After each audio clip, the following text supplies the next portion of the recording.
몸을 지탱하는 기둥인 척추는 앞에서 보면 일직선으로 곧고 옆에서 보면 S형 곡선을 이뤄야 합니다. 만약 이 곡선이 어떠한 원인으로 인해 꼬이고 굽어진다면 큰 문제가 발생하죠. 그런데 잠을 잘라 하면은 또 바로 눕지를 못해요. 한참 제누를 가지고 다리도 빼고 일상생활하기가 굉장히 불편합니다. 척추측만증은 청소년기의 흔한 질환으로 알려져 있습니다.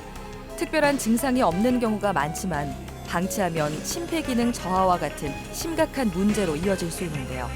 삶의 질과 밀접한 연관이 있는 척추의 역할에 대해 알아봅니다. 휜 척추를 세워 신체의 균형을 잡는다. 정형외과 전문의 박원욱 병원장.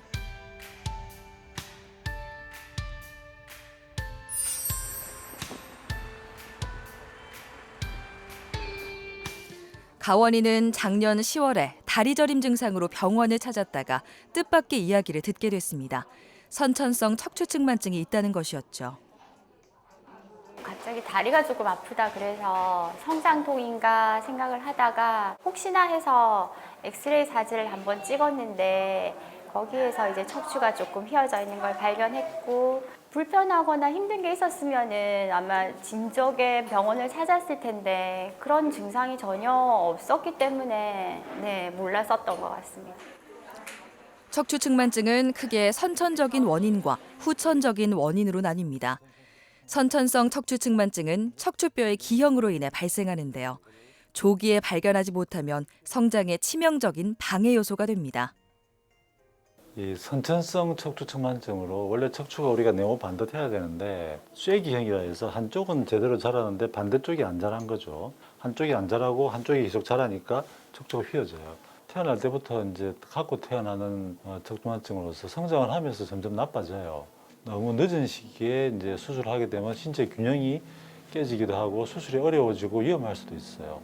처음에는 전혀 뭐 증상이 없어서 그냥 왔는데 감기가 들어서 사진을 찍거나 허리 숙이는 자세에서 누군가가 뒤를 봤는데 한쪽 등이 올라와 있으니까 이상하다 해서 데리고 오는 애들도 많고요.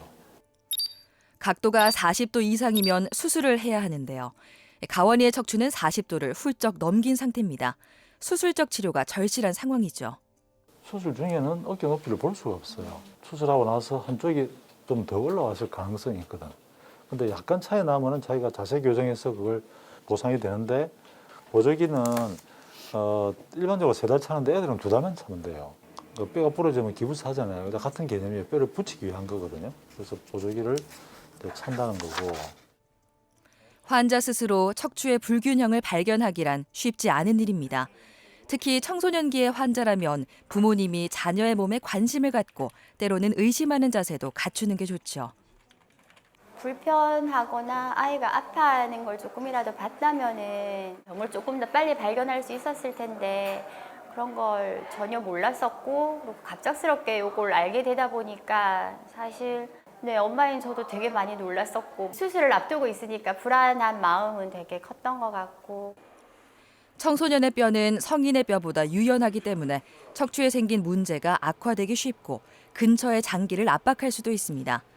논의를 거쳐 초등학생인 가원이는 척추 후방 교정술을 시행하기로 했습니다.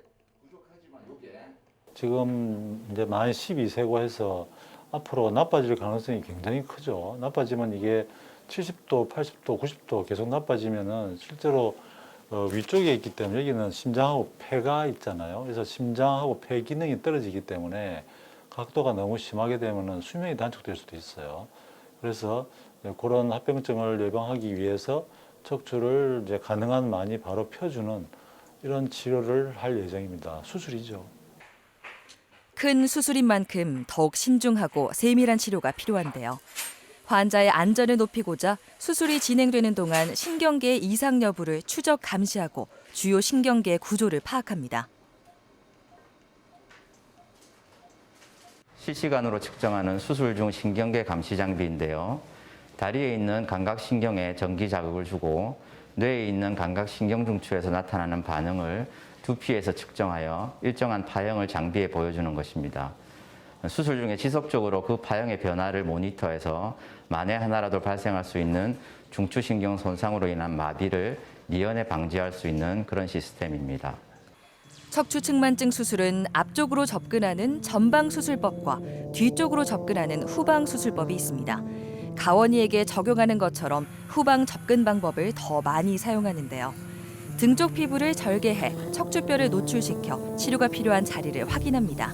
나사 박을 자리에 이 핀을 박아서 나사가 정확하게 들어갈 수 있도록 우리가 마킹하는 작업을 하는 겁니다. 핀으로 나사를 박아 고정할 자리를 표시한 후 병변 부위를 비추는 실시간 영상 장치를 확인하면서 신중하게 수술 방향을 잡습니다. 이제 나사로 고정할 차례인데요.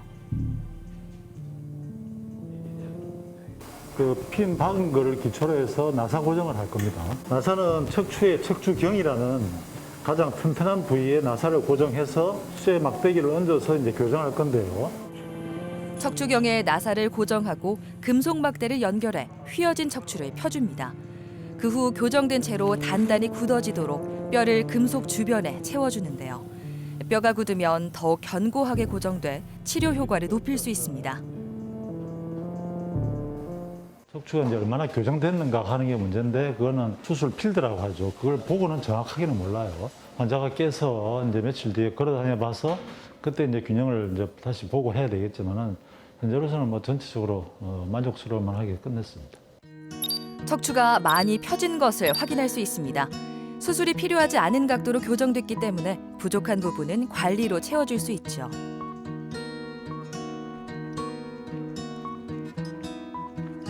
어느덧 수술한 지 3개월이 지났습니다.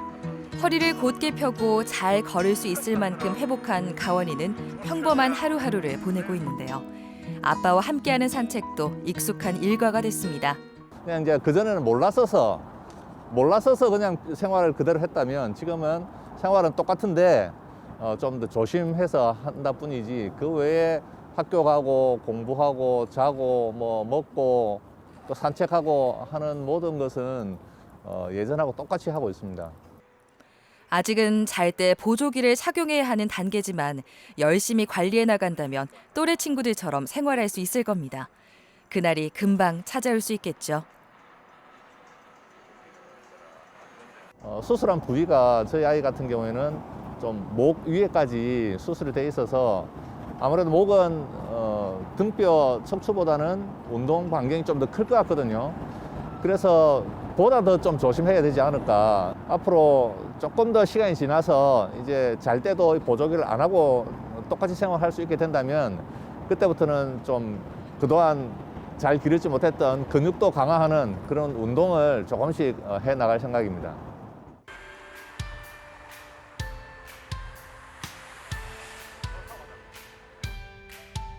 척추측만증과 관련된 다른 질환이 없고 원인도 알 수 없는 경우에는 특발성 척추측만증으로 진단합니다.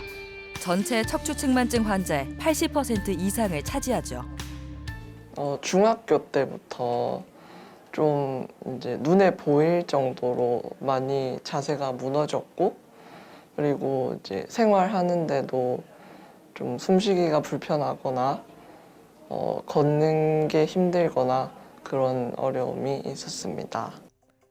주영이의 흐트러진 자세와 호흡 곤란 증상은 척추의 문제에서 기인했습니다. 뒤늦게라도 병원을 찾은 게 다행이었죠. 처음에는 되게 미안했었어요. 내가 이 애를 좀 더 케어를 못했나? 좀 더 잘 지켜볼 걸? 왜 못했을까? 미안함이 너무 많았었어요. 그러니까는 수술을 안 하고 이렇게 계속 시간이 지나면 이 아이한테 어떤 불행이 올지를 우리가 뻔히 알고 있는데 이 아이가 상처받지 않을 것만 생각해서 미루었다면 그때 얘가 받았을 고통이 더 많지 않았을까? 그런 생각을 많이 하게 돼요. 내원 당시 척추가 40도 이상 휘어 있었습니다. 더 이상 방치하면 합병증이 심해져 학교 생활에도 지장을 줄 수밖에 없는 상황이었는데요. 성장기인 만큼 수술이 최선의 선택이었습니다. 키가 점점 커가면서 어깨가 이렇게 자꾸 기울어지고 고개가 이렇게 기울어졌어요. 그래서 발견이 됐는데 원래 이 척추측만증은 되게 아프지가 않거든요. 통증도 없고 자각 증상이 없어요. 그래서 자기도 모르는 사이에 어머니가 발견을 해서 이렇게 왔죠. 흉추 4번부터 요추 3번까지 척추 후방 교정술을 시행했는데요. 수술한 지는 어느덧 3년째가 됐습니다. 어쨌든 휘어진 거를 바로 잡아야 되잖아요. 그죠? 바로 잡으려고 그러면 손으로 이게 안 돼요. 그래서 나사 고정을 한 다음에 그래서 금속 막대기를 연결해서 이걸 바로 잡고 쪼옵니다. 쪼기만 하면 되는 게 아니고 쪼은 다음에 사람이란 거는 이제 움직이기 때문에 거기다 뼈 이식을 해줘야 돼요. 뼈 이식을 해서 뼈끼리 이제 붙어줘야지 나중에 재발이 없어요. 만약에 뼈 이식을 안 하면 그 나사가 빠지고 부러지고 하거든요. 2달 만에 뼈가 다 붙었어요. 그래서 보조기도 2달 만에 빼고 해서 아주 잘 된 케이스입니다. 이제는 일상생활에 지장이 없을 정도로 비정상적인 각도에서 벗어났지만 척추에 자극을 주는 잘못된 자세를 자주 취하면 추후에 또 다른 문제가 발생할 수 있습니다. 평소에 바른 자세를 취하려고 노력해야 하죠. 수술의 적응증은 사실 전 세계에서 공통적으로 인정하는 기준이 있어요. 간단하게 말씀드리면 성장기에서 40도 이상, 성장이 끝나면 50도 이상일 때 수술을 합니다.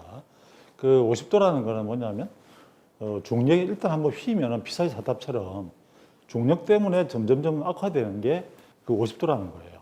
그 성장을 하는 동안에 각도가 나빠지는데 성장이 끝나면은 각도가 안 나빠지거든요. 근데 50도가 넘어가면은 성장이 끝나도 악화된다고 알려져 있어요. 그래서 나이에 관계없이 50도 이상일 때는 수술을 해야 되고 성장기에는 40도 이상일 때 수술한다고 알려져 있습니다. 그게 전 세계 공통인 원칙입니다.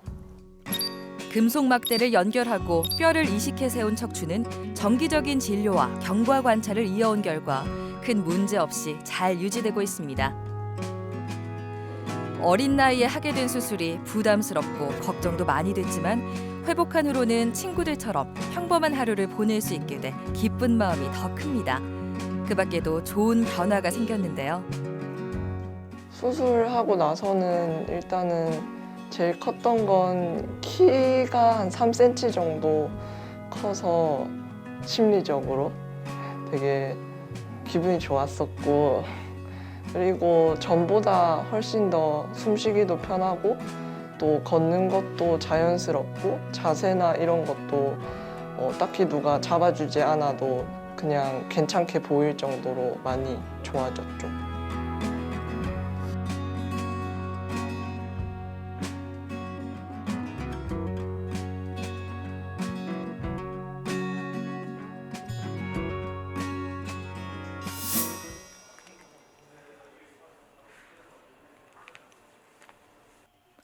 나이가 들면서 추간판과 척추 후관절에 퇴행성 변화가 일어나면 척추 전체에 비대칭적인 하중이 전달됩니다. 흔히 허리나 다리 통증으로 이어지는데요. 성분자 씨는 수십 년 전부터 허리 통증과 함께 해왔습니다. 한 18년, 20년 정도 됐고, 예. 병원에 가니까 척추 청망증이라고 하시더라고요. 그런데 이제 7, 8년 전부터 최근에 와서 더 통증이 심하고 지속적으로 이렇게 계속 아프고 이렇거든요. 한의원에도 다니보고 또 추나해도 해보고, 예. 정형외과 통증 클리닉에도 좀 다니보고 물리치료도 해보고 해도 그때만 조금 잠깐 그렇지 크게 효과는 없더라고요. 여러 치료에도 호전되지 않은 통증은 점점 심해졌습니다. 편안하게 잠을 청한 기억이 흐릿한 것은 물론 허리가 많이 구부러져 보행에도 어려움을 겪었죠. 하루가 어떻게 흘러갔는지 모를 정도로 고통스러운 나날이 반복됐습니다. 그런데 잠을 잘라 하면은 또 바로 눕지를 못해요. 한참 옆으로 해가지고 좀 이렇게 좀 한참 재누르 가지고 다리도 펴고 여러모로 여러 가지 일상생활에 집에 하는 것도 그렇고 머리 감고 뭐 사업하는 것도 그렇고 다 그렇습니다. 그렇기 때문에 일상생활 하기가 굉장히 불편합니다. 나이를 먹으면 누구나 몸이 말썽을 부린다지만 삶의 질을 떨어뜨리는 주범인 노화의 증상들을 당연하게 받아들일 수는 없는 노릇입니다. 이제는 효과가 확실한 치료가 필요한 시점인데요.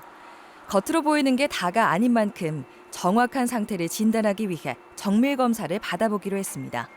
이번에는 오랜 고통에서 벗어날 수 있는 걸까요?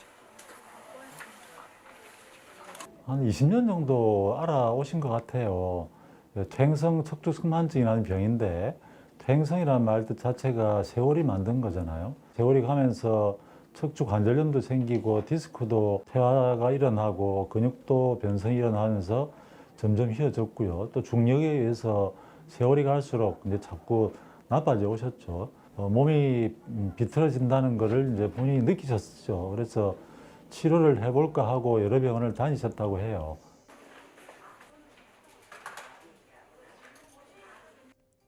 검사 결과 척추의 만곡이 60도로 수술이 최선의 치료법인 상황입니다. 퇴행성 변화가 원인이기 때문에 수술하지 않으면 상태가 더 악화될 수 있죠. 근데 어쨌든 이게 시간이 오래되다 보니 이제 많이 휘어졌는데 각도를 보니까 등 쪽은 37도, 허리는 60도예요. 퇴행성 척추측만증인데 퇴행성은 25도 이상만 넘으면은 이제 수술이 필요하다 이렇게 되어 있는데 지금 60도란 말이에요. 그러니까 많이 진행한 거죠. 그래서 수술하는 방법은 나사를 꼽고 이제 여기다가 금속을 끼워서 이거를 펴주는 거거든요. 후방 교정술을 적용해 몸의 전반적인 균형을 회복하고 척추의 각도를 교정해 줄 겁니다. 수술은 흉추 10번, 11번, 뭐 12번 그 정도에서 이제 골반까지 나사를 고정하고요. 연결하는 후방 교정, 바로 잡는다는 거죠. 교정을 하는데 교정이 그냥 손으로 되는 게 아니고 나사를 고정해서 거기다가 강봉을 얹고 이거를 교정해서 나사를 쪼고 뼈를 이식하는 수술이거든요. 또 걱정거리 중에 하나가 이제 뼈가 나중에 잘 안 붙으면 나사가 빠지고 흔들리고 뭐 이렇게 될 수 있어요. 그래서 그런 분들이 있기 때문에 뼈를 붙이는 데 대해서 제가 신경을 좀 많이 써야 합니다.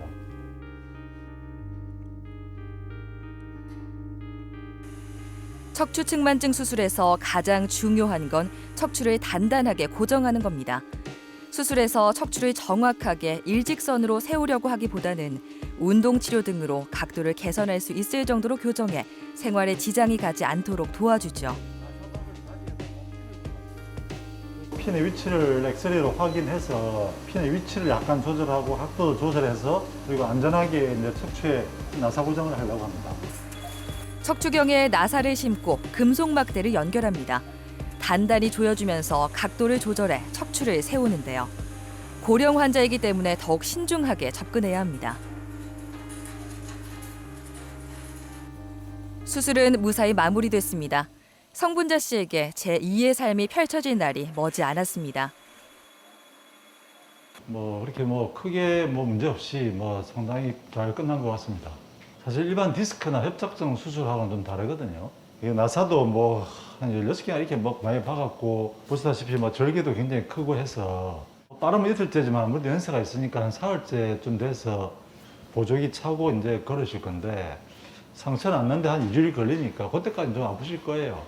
그래도 생각보다 뼈가 그렇게 막 너무 약하진 않아서 조금 빨리 이렇게 활동을 하셔도 안 되겠나 싶은 생각이 들더라고요. 척추의 각도가 눈에 띄게 개선됐습니다. 회복기를 거치면서 통증도 점점 사라질 겁니다. 2주 후 성분자 씨의 병실을 찾았습니다. 보조기는 3개월에서 5개월 정도 착용해야 하는데요. 아직은 일상으로 돌아가기까지 시간이 필요하지만 수술 전과 비교해 확연한 변화를 느끼고 있습니다. 수술 전에는 너무너무 아팠어. 잠자기도 힘들고 누워서도 힘들고 걷기도 힘들고 너무너무 힘들었는데 수술하고 나서는 아직 회복될 단계인데도 너무 좋아요. 지금 아프고 누워있어도 안 아프고 일어나도 안 아프고 걸어도 너무 잘 아프고 쫙 빨았어 지금. 너무 좋아요. 재활치료로 회복을 돕고 잘 걸을 수 있게 되면 걷기 등의 유산소 운동을 해야 합니다. 척추를 잡아주는 허리 근육을 강화할 필요도 있죠. 열심히 치료에 전념하고 있는 성분자 씨는 퇴원 후에 하고 싶은 일이 많습니다. 아파서 못하던 걸 지금은 전부 취미생활, 뭐 장구, 난타, 스포츠 댄스 이런 걸 지금 다 하고 또 친구 간에 만나서 예식도 하고 싶고 가고 싶은데 다 가고 싶고 그래요 지금. 그래 할 겁니다 지금. 현선은 작년에 척추측만증 수술을 받았습니다. 양쪽 어깨의 높이가 다르고 숨을 편하게 쉴 수 없어 생활에 지장을 많이 받았죠. 뭐라든지 숨 쉬는 것도 좀 답답한 것도 있었고 누울 때나 걸을 때나 이 자세가 비대칭해서 일상생활에서 오래 앉아 있지를 못했고 가방도 무거운 거 맸을 때 부담이 크고 그래가지고 크게 아프진 않았는데 일상생활 속에서 작게 많이 불편했던 것 같아요. 어린 나이에 수술을 결정하는 건 쉬운 일이 아니었습니다. 틀어진 척추를 세워야 하는 만큼 치료법이 간단하지 않고 오랫동안 회복에 전념해야 해 걱정이 이만저만이 아니었죠. 주변에서 들려오는 목소리도 고민에 무게를 실었습니다. 주위에서 척추 이거 수술을 하면은 뭔가 부담이 크다 하면은 일상생활에 무리가 많이 가고 또 허리를 숙이지 못한다라는 이런 엔간하면 수술을 하지 마라라는 쪽으로 다 거의 다 말씀하셔가지고 아무래도 부담되고 오히려 더 이게 실패할 수도 있고 부작용이 심할 수도 있고 그래가지고 많이 겁먹고 좀 부담스러워서 찾아가기가 힘들었던 것 같아요. 하지만 수술을 하지 않으면 호흡이 더욱 힘들어지는 상황에 직면할 수밖에 없었습니다. 수술이 최선의 선택이었죠. 특발성 척추측만증인데요. 그것은 아직 원인을 모르는 거죠.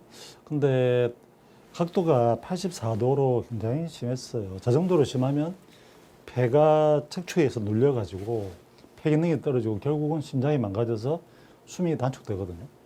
척추가 당연히 이렇게 많이 휘어지면은 한쪽 근육이 뭉치고 한쪽은 당기고 해서 통증이 자꾸 생기죠.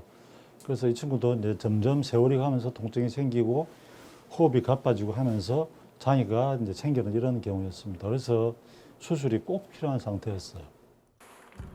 만곡이 심해 후방 교정술 및 흉곽 성형술과 부분 늑골 절제술까지 시행해야 했습니다. 덕분에 폐 기능을 회복하고 다른 합병증의 위험을 줄일 수 있었습니다. 7도 정도? 사진에 보듯이 척추측만증 수술은 척추의 나사를 고정해야 되거든요. 나사를 고정해서 금속 막대기를 연결해서 그걸 회전시키면 이게 교정이 돼요. 그렇지만 각도가 워낙 심한 경우에는 뼈를 일정 부분 잘라내야 되고 그다음에 갈비뼈도 일부 잘라내야 돼요. 그래서 척추에 유연성을 준 다음에 교정하고 나사를 쪼아서 고정을 하죠. 그 이후에 뼈 이식을 해서 뼈가 붙으면은 이제 재발도 없이 평생 괜찮은 겁니다. 뼈가 이제 다 붙었기 때문에 더 나빠지고 할 가능성은 없거든.